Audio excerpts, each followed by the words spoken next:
If you missed a mortgage payment or think you might, what you do next can determine if you're going to keep the property or lose it. I've seen people cry at the closing table because they waited too long and they ended up walking away with nothing. Banks do not care about your story, but at least the system gives you more options than you think you might have, but you must move quickly. Hey, if you're behind on your mortgage, then this video is for you. Maybe you've missed one payment, maybe you missed two, maybe you missed three. You're stressed, you're embarrassed, and you're trying to figure out what to do next. You are not alone. Thousands of Americans go through this situation every day. I'm going to give you 3 clear steps on what you can do right now to help your situation.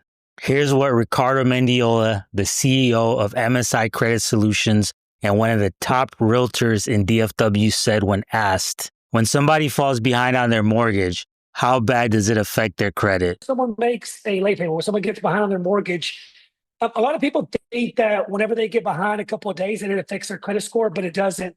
It's after 30 days.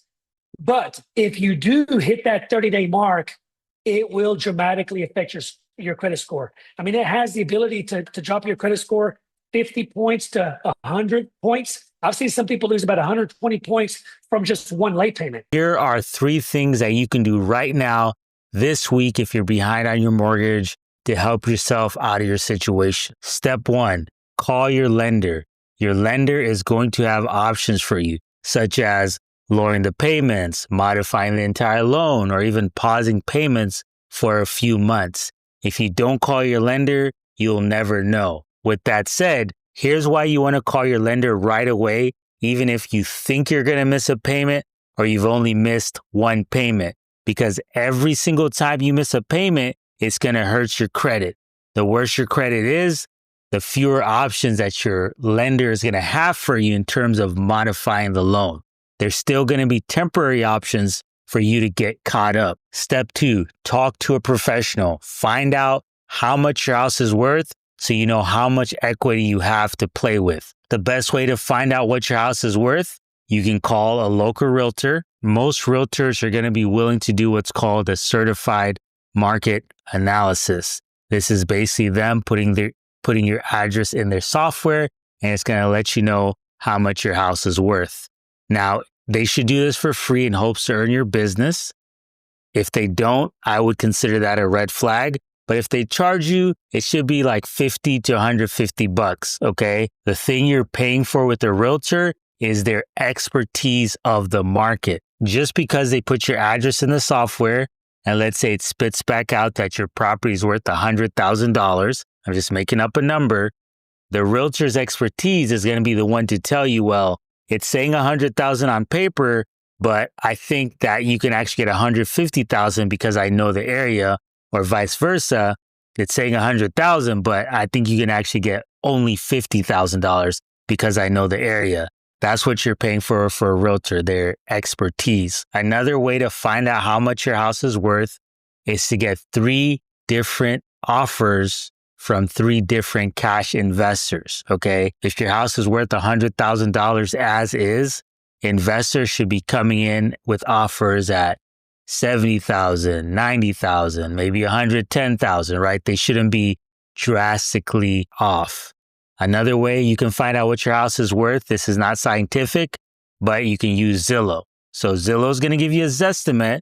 What you're going to do is you're going to look at the addresses within a 1-mile radius, look at houses that are similar to yours, and see what's sold on the market. Okay, it's what's sold on the market. It's not what's active on the market. What's active on the market is simply speculation of what people think it'll sell for. But what's sold is what's actually selling. And it's more of a real indicator to what your property's worth. And that's where a realtor and investor's expertise is going to come in. The third thing you can do is do not go silent. Most people that are facing foreclosure, they freeze. In the industry, we call it the head in the sand syndrome. I know this is a very difficult time, and you just want to bury yourself away and not do anything and hope it goes away. The problem is not going away. The longer you wait, the harder it's going to be. Get ahead of it. Maybe you can even keep your house, because if your lender can pause payments for 6 months, at least that should be enough time to get back on your feet or at least stay in the house longer. But if you do nothing and 5 months into late payments, now you're trying to scramble. You only have 30 days before they take your house. You're going to get lowball offers. The lender's going to be limited on what they can do, and everybody's going to be rushing. I've seen people almost lose houses and lose houses to foreclosure simply because it was taking too long for the paperwork, right? If you're trying to get this done in 2 weeks before foreclosure, the attorney has to move fast, the investor has to move fast, and sometimes the house can be lost simply because of paperwork. So get ahead of it. I know this is a tough time, but if you want help navigating your situation, if you want a cash offer, if you want to know how much your house is worth, hit the link in the bio and let's schedule a call so we can help you in your situation.